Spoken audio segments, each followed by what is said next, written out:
श्रोत्यांनो, आपली आई जेवढी आपली काळजी घेते तेवढी काळजी कोणीही घेणार नाही. खरंच म्हटलेलं आहे, स्वामी तिन्ही जगाचा आई विना भिकारी. आईसाठी आपलं बाळ हे तिचं जग असतं. तो लहान असताना, मोठा होत जाताना आणि अगदी खूप खूप मोठा झाल्यावरही आई फक्त आणि फक्त तिच्या मुलाचा किंवा मुलीचा विचार करत असते. पण मुलगा किंवा मुलगी हेच महत्त्व आपल्या आईला देतं का? चला तर मग आपण ऐकूया मिलिंद अष्टपुत्रे यांच्या आई या कथेतून. शेखर खुशीत शीळ वाजवत ड्राईव्ह करत होता. आजचा दिवस त्याच्यासाठी खरोखर खास होता. कंपनीच्या वार्षिक पगारवाढीत तो सर्वोच्च वाढ घेणारा कर्मचारी ठरला होता. पुढील महिन्यापासून आत्ताच्या जवळपास दुप्पट पगार त्याला मिळणार होता. कधी एकदा घरी जाऊन वेदिकाला ही बातमी देतो असं झालं होतं. वेदिका, शेखरची बायको आणि त्याचं सर्वस्व. त्या दोघांचा संसार म्हणजे अगदी दृष्ट लागण्यासारखा संसार होता. वेदिका उच्च शिक्षित असल्याकारणाने तीसुद्धा एका चांगल्या कंपनीत उच्च पदावर कार्यरत होती. राजा राणी सारखी जोडी होती दोघांची. ते राहत असलेल्या उच्चभ्रू सोसायटीत सगळे फ्लॅट आलिशान होते. शेखरचा 3 बेडरूम फ्लॅट 21व्या मजल्यावर होता. खरं तर एवढ्या मोठ्या फ्लॅटची त्यांना गरजच नव्हती, पण घ्यायचं तर चांगलं आणि उच्च प्रतीचं असा बाणा शेखरचा असल्याकारणानं त्यानं हे घर निवडलं होतं. अर्थात घर घेताना त्याच्या डोक्यात कुठेतरी त्याच्या आईचाही विचार होता. तिच्यासाठी 1 बेडरूम लागणार होती, पण तशी वेळच आली नाही. वाढत्या वयामुळे आईला विस्मरणाचा त्रास सुरू झाला होता. हळूहळू ती सख्या नातेवाईकांनाही ओळखेनाशी झाली. काही वेळा खूप व्हायलंटसुद्धा व्हायची. थोडे दिवस तिला सांभाळायला शेखरनं नर्सही ठेवली होती. कधीकधी अगदी नॉर्मल असायची.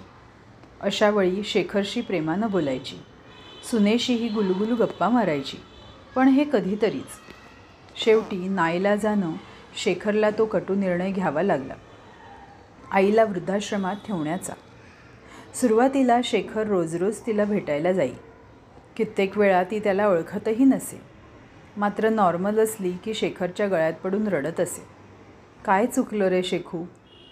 का मला असं घराबाहेर काढलंस? मला घरी घेऊन चल रे, असा आक्रोश ती करीत असे. अशावेळी तिला समजावताना त्याच्या नाकेनऊ यायचे. जसजसे दिवस जाऊ लागले तशी शेखरची आईला भेटण्याची फ्रिक्वेन्सी कमी होऊ लागली. गेल्या महिनाभरात तो वृद्धाश्रमात फिरकलाच नव्हता. 2दा तेथून फोनही येऊन गेला होता. ही म्हातारी माणसं म्हणजे कटकट असते नुसती. गाडी चालवताना आईच्या विचारात गढलेला शेखर फुटफुटला. जोरानं डोकं हलवून त्यानं आईचे विचार मनातून झटकून टाकले. पार्किंगमध्ये गाडी लावून त्याने अधीरतेने लिफ्टचं बटन दाबलं. लिफ्टमध्ये शिरून 21व्या मजल्याचे बटन दाबून तो आरशातील स्वतःच्या प्रतिबिंबाकडे बघू लागला. स्वतःचे देखणं रूप पाहून त्याने स्वतःलाच डोळा मारला. 21व्या मजल्यावर लिफ्टचे दार उघडले. स्वतःशीच हसत त्याने किल्लीने मेनडोर उघडले व तो घरात शिरला. बेडरूममधून वेदिकाचा आवाज येत होता. त्यांच्या नवजात बाळाला ती खेळवत असावी. बाळ रडत होतं. शेखर बेडरूममध्ये शिरला आणि अत्यानंदानं त्यानं पाठमोऱ्या वेदिकाला आलिंगन दिलं, स्वतःच्या पगारवाढीची गोड बातमी वेदिकाच्या कानात सांगण्यासाठी. त्यानं उघडलं तोंड. तोच हिसडा मारून वेदिकानं मिठीतून बाजूला झाली. शेखर, प्लीज बाजूला हो. कोणत्या वेळी कसं वागावं हे सुद्धा कळत नाही का तुला? अरे, बाळ रडतंय, त्याला भूक लागली आहे, माझा जीव खालीवर होतोय आणि तुला नाही ते सुचतंय. Behave yourself. हिरमुसल्या तोंडानं शेखर बाजूला झाला. त्यानं बाळाकडे पाहिलं. जीवाच्या आकांतानं बाळ आक्रोश करत होतं. शेजारी पडलेल्या दुधाच्या बाटलीला त्यानं तोंडही लावलं नव्हतं. वेदिका मुसमुसत होती. साहजिकच ते. पोटचं पोर भुकेने तडफडत असताना ती फक्त पलीकडे काही करू शकत नव्हती. अंगावर दूध नसल्याने ती स्वतःचं दूध बाळाला पाजू शकत नव्हती. त्या नवजात पिल्लाला मात्र भूक आईच्या दुधाचीच होती.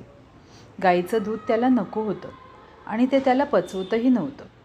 डोळ्यात पाणी आणून वेदिका बाळाला जोजावत होती. शेखरला आठवलं जन्म झाला तेव्हा केवढं गुटगुटीत बाळ. त्याची दृष्ट काढून काढून दमल्या होत्या त्याच्या सासूबाई. आणि आता 2 महिन्यात बाळाची हाडे निघाली होती. त्याच्याकडे बघून शेखरच्या डोळ्यात टचकन पाणी आलं. कोणत्या पापाचं फळ देतोयस रे माझ्या पिल्लाला, त्याने मनातल्या मनात देवाला विचारलं. उद्विग्न मनस्थितीत शेखर वॉशरूमकडे वळला. चेंज करून तो किचनमध्ये आला. स्वतःचं चहा बनवून घेतला. तो हॉलमधील सोफ्यावर टेकला. हॉलमध्ये अमीना खालमानेने जमीन झाडत होती. शेखर बघत होता. केरफरशीचं काम करणारी ही अमीना, कामवाली त्यांची. तो बऱ्याच दिवसांनी पाहत होता. त्याला आठवले 2 महिने गेल्या त्यापूर्वी ती सुट्टीवर होती बाळंतपणासाठी. अरेच्छा, हिला मुलगा झाला की मुलगी, विचारावं का? तोंड उघडून विचारता विचारता शेखर थांबला. काय करायचे आहे ते जाणून. त्याच्या मनात आले. बेडरूममध्ये बाळाचा आक्रोश आता टिपेला पोचला होता. आता त्याचा आर्त आवाजातील टाहो शेखरला ऐकवेना. बाळ उपाशी होतं. त्याच्या गलेलठ्ठ पगाराचा, भरभक्कम बँक बॅलन्सचा काहीही उपयोग नव्हता. ते सगळं त्याच्या बाळाची भूक भागवायला असमर्थ होतं. दुःखातिरेकानं शेखरनं त्याचे डोके दोन्ही हातांनी दाबून घेतले. मग असहाय्यपणे सोफ्यावर मागे मान टाकली आणि गरम अश्रूंचे 2 थेंब त्याच्या मिटलेल्या डोळ्यातून घरंगळले. चहूकडे शांतता पसरली होती. दचकून शेखर जागा झाला. विचारांच्या शृंखलेत कधी त्याचा डोळा लागला होता त्याला कळलंच नव्हतं. बाळ बहुधा रडायचं थांबलं होतं. घाईघाईने शेखर उठला व बेडरूमकडे निघाला. बेडरूमचे दार लोटले होते. बाळ अचानक गप्प का झाला? की भुकेनं बेशुद्ध झाला? नाही, ते विचार त्याच्या डोळ्यात येत होते. अधीरतेनं त्यानं दाराचे हँडल फिरवले. दार लोटून तो आत शिरला. बेडवर एका कोपऱ्यात अमीना बसली होती. तिच्या ओढणीखाली तिनं बाळाला धरलं होतं. बाळ अधाशासारखं तिचं दूध पीत होतं. स्तनाग्र चोखल्याचा आवाज एखाद्या वाद्याच्या गोड झंकारासारखा घुमत होता. दिग्मूढ होऊन शेखर बघत होता. त्याची अगणित संपत्ती करू शकत नव्हती ते काम एका साध्या कामवालीनं केलं होतं. वेदिकाच्या पोटच्या गोळ्याची भूक तिनं भागवली होती. अचानक शेखरला वाटले असेच पुढे व्हावे आणि त्या माऊलीच्या पायावर डोके ठेवावे. आईच्या दुधाची किंमत आज त्याला खऱ्या अर्थानं समजली होती. भरल्या डोळ्यांनी तो परत फिरला. हळूहळू चालत तो पुन्हा हॉलमध्ये आला आणि सोफ्यावर कोसळल्यासारखा बसला. त्याच्या मागे वेदिका होती. हॉलमधील अंधारातून अचानक कोणीतरी शेखू बाळा अशी हाक मारल्याचा भास शेखरला झाला. मागून आलेल्या वेदिकाने शेखरचे हात हातात घेतले. शेखरचा बांध फुटला. ओक्साबोक्शी रडत त्याने वेदिकाच्या कमरेला मिठी मारली. वेदिका त्याच्या डोक्यावरून हात फिरवत होती. तिचे डोळेही वाहत होते. आई, आई, आर्तपणे शेखरच्या तोंडातून हाक उमटली. त्यानं ऐकलं. त्याच्या केसातून हात फिरवत डोळ्यातील अश्रू थोपवत थरथरत्या आवाजात वेदिका म्हणत होती, शेखर उठ. आत्ताच्या आत्ता वृद्धाश्रमातून आईंना त्यांच्या हक्काच्या घरी घेऊन येऊया. चल ना लवकर, अरे चल ना. श्रोत्यांनो, मुलांना आईच्या प्रेमाची जाणीव होण्यासाठी असे काहीतरी व्हावे लागते. पण आई जर तिचं हृदय तुटलं तरीही तिच्या तोंडातून अरे बाळा अशीच आर्तहाक निघत राहते, नाही का?